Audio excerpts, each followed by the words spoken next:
Welcome to Vivid Verses. If our words resonate with you, please subscribe, tap the like, and share your thoughts and your feelings in the comments. Now let's begin. Look, you want to know how it actually felt. It felt like living in two different realities that were slowly grinding against each other like tectonic plates. In one reality, I was a ghost. I was the unemployed boyfriend, the guy who had given up, the cautionary tale Clara whispered about to her sister. In the other reality, I was building a digital infrastructure that was going to shave billions of dollars off global shipping costs. The hardest part wasn't the 16-hour days or the way my eyes felt like they were bleeding from staring at a monitor in a freezing garage. It was the silence. It was the way the person who was supposed to be my partner looked right through me. I quit the firm on a Monday in January. I didn't tell Clara for 3 days because I knew exactly what the temperature in the room would drop to. I had 6 months of runway saved up in a private account she didn't track, and a vision for an automated freight routing API that made the current industry standards look like they were written on stone tablets. When I finally told her, she didn't scream. That was the scary part. She just sighed, this long, weary sound that told me she'd already decided I was a failure. She told me I was having a quarter-life crisis and that I should get it out of my system quickly.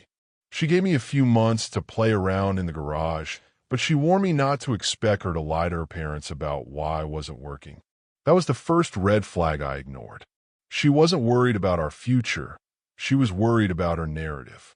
To Clara, a man's value was a title you could drop at a cocktail party. Software architect at a fintech firm was a gold star she could wear. Founder of a pre-revenue startup was a social liability she had to explain away. I moved my rig into the garage. It was a miserable space. Concrete floors that held the winter chill like a grudge, a single flickering fluorescent light, and the smell of old motor oil. But I've never felt more alive. I was finally building for me. Every morning, I'd watch her car pull out of the driveway, her face set in this mask of grim disappointment. And then I'd get to work. I wasn't just coding, I was breathing. But every night, when I'd walk back into the kitchen, she'd be there, scrolling through her sister's Instagram, looking at pictures of Greg, the brother-in-law. Greg is a senior VP of sales for a medical supply company. He wears those quilted vests and talks about synergy and disruptive paradigms without a hint of irony. He's the kind of guy who thinks a high credit limit is a personality trait. He was the yardstick Clara used to beat me with every single day. By May, the honeymoon phase of my unemployment, as Clara patronizingly called it, was long dead. The reality of the grind had set in. I was deep in the trough of sorrow, fixing bugs that shouldn't exist and cold-calling shipping brokers who hung up on me before I could finish a sentence. I was losing weight, mostly because I forgot to eat, but Clara told our friends I was wasting away from the stress of being between jobs. That phrase, between jobs, became her favorite weapon.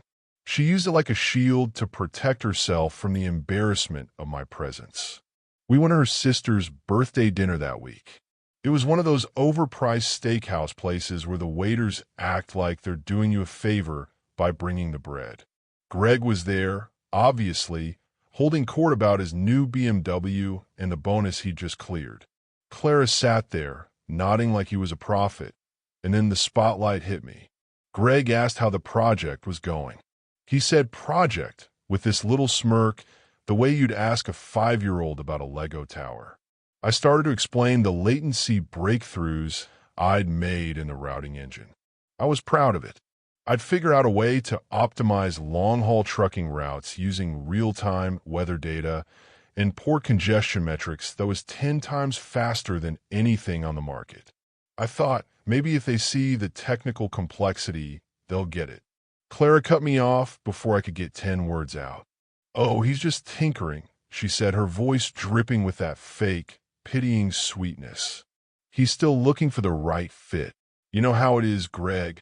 Some people just need a little longer to find their footing after a setback. The table went quiet. I wasn't a founder. I was a dog who'd lost its way and was being allowed to sleep on the porch. I looked at Clara and realized she didn't want me to succeed. If I succeeded, her guidance and patience wouldn't be the story. She wanted to be the martyr who stayed with the loser. It gave her a sense of moral superiority that my success would only threaten.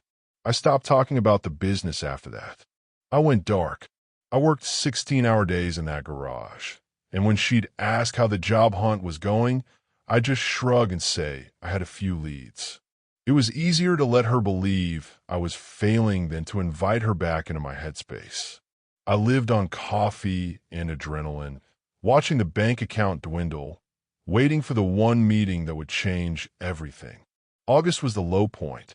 I've been talking to a Tier 1 VC firm for 3 weeks. Things were looking incredible. They were talking about a seed round that would have changed everything. I was so close to a term sheet, I could smell the ink. But the stress was making me careless. I made the mistake of leaving my laptop open in the kitchen while I grabbed a delivery one afternoon.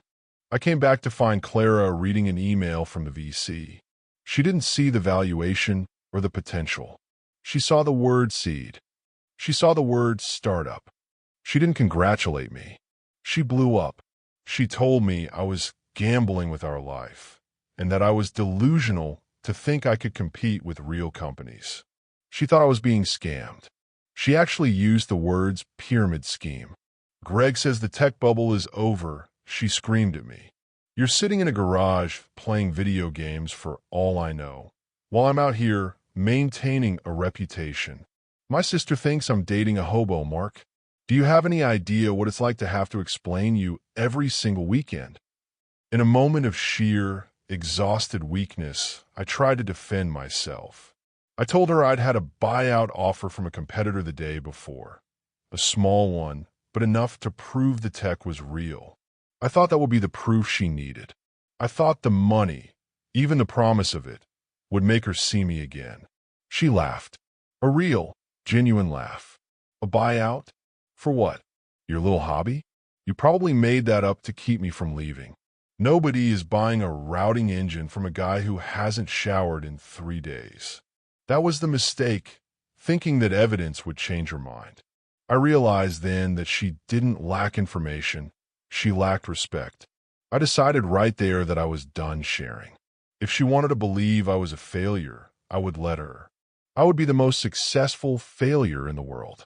I didn't tell her when the VC deal fell through a week later because of a market dip. I didn't tell her when I pivoted the entire back end and landed a pilot program with a global freight giant. I just let her keep nagging. I let her keep comparing me to Greg. I became a ghost in my own house, moving through the rooms without leaving a footprint. By November, the pressure cookers were both whistling at once. The business had gone from struggling startup to acquisition target in the span of 6 weeks. A major logistics conglomerate, a blue-chip household name, wanted the IP. They wanted it bad. The numbers they were throwing around were life-changing. We're talking set up your grandkids kind of money. I was taking secret calls in my car, signing NDAs in the parking lot of grocery store, and pretending to look for entry-level IT roles whenever Clara was around. But home? It was war. Clara had reached her limit. Her sister had just bought a vacation home in the mountains, and Clara was vibrating with resentment. Every time she came home from seeing them, she'd pick a fight about something trivial. The dishes, the lawn, the way I breathed. It was our anniversary on the 15th. I'd booked a table at a decent place. Nothing too flashy because I was still playing the role of the unemployed boyfriend. She didn't even wait for the appetizers to arrive. I'm done, Mark, she said. She wasn't even angry anymore. She just looked bored. You have no ambition. You spent a year rotting in that garage while the world passed you by. I told you, if you didn't have a real job by the end of the month, I was out. Well, it's the 15th, and you're still consulting for pennies. I can't do this anymore. I can't wait for you to grow up. I looked at her across the table. I had the signed letter of intent for a $40 million acquisition sitting in a PDF on my phone in my pocket. I could have told her. I could have pulled it up, showed her the zeros, and watched her face change. I could have watched her suddenly find me ambitious again. I could have watched the disgust in her eyes turn back into the love she claimed to have. But I didn't. If I told her now, I'd be buying her back. I'd be paying for her affection with a $40 million check. And I realized I didn't want a partner who only saw my value when it was validated by a bank statement. I wanted someone who had seen the work in the garage and respected the effort, even if the result hadn't come yet.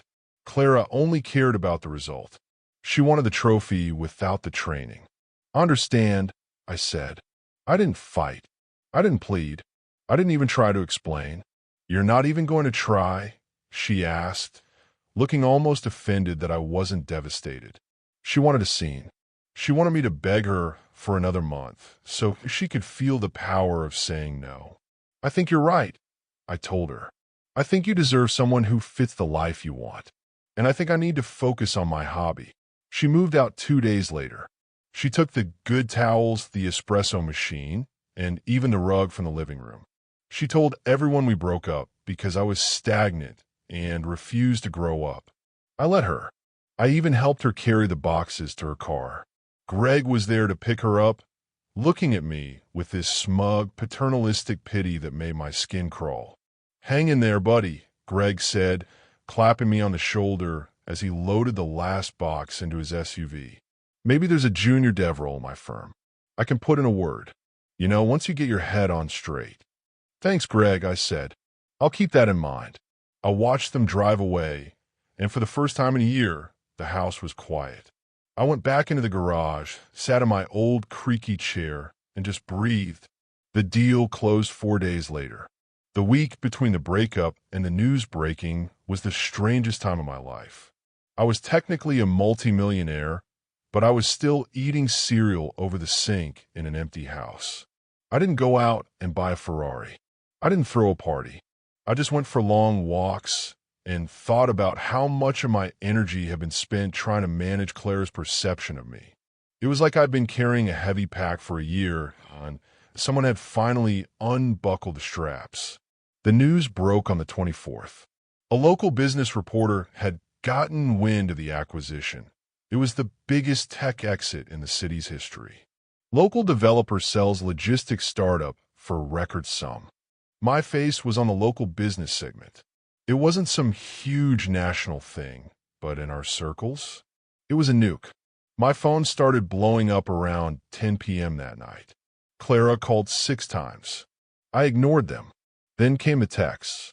They started out confused, then became apologetic, then turned into this weird, gaslighting narrative where she was the one who had made it all happen. "Mark, I just saw the news. Is that real? Why didn't you tell me? I'm so confused. We were a team. We were supposed to do this together.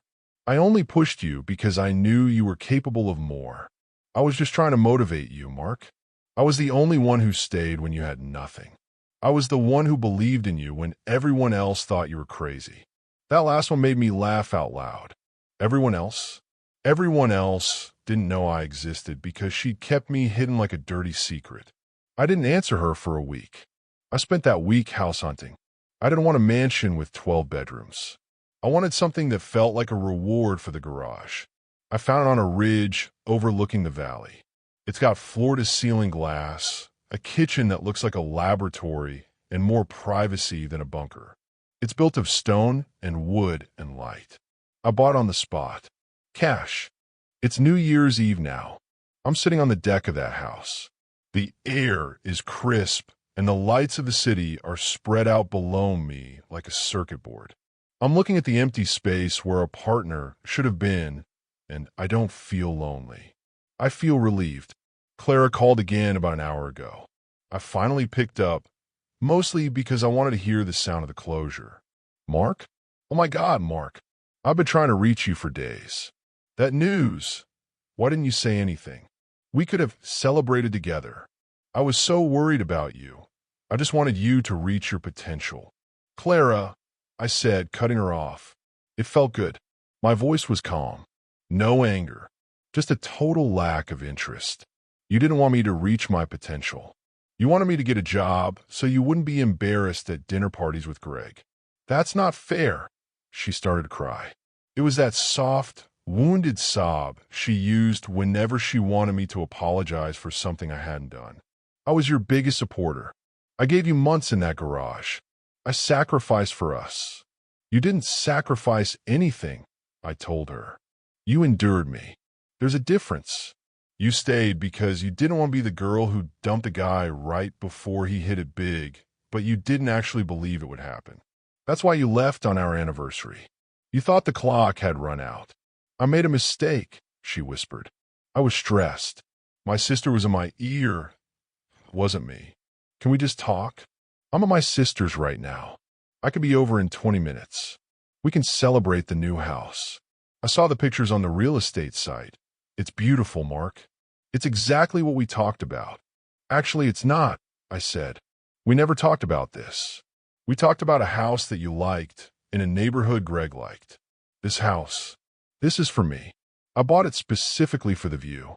And honestly, Clara, there's only room for one. You're being cruel, she said, her voice sharpening. The mask was slipping. No, I said, I'm being ambitious. Isn't that what you wanted? I hung up.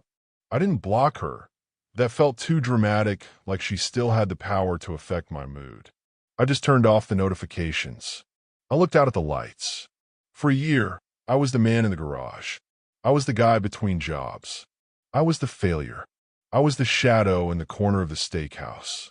Now, I'm the guy who built something that matters. And the best part isn't the money or the house or the fact that Greg is probably currently explaining to his boss why his sales numbers are down. The best part is that I don't have to explain myself anymore.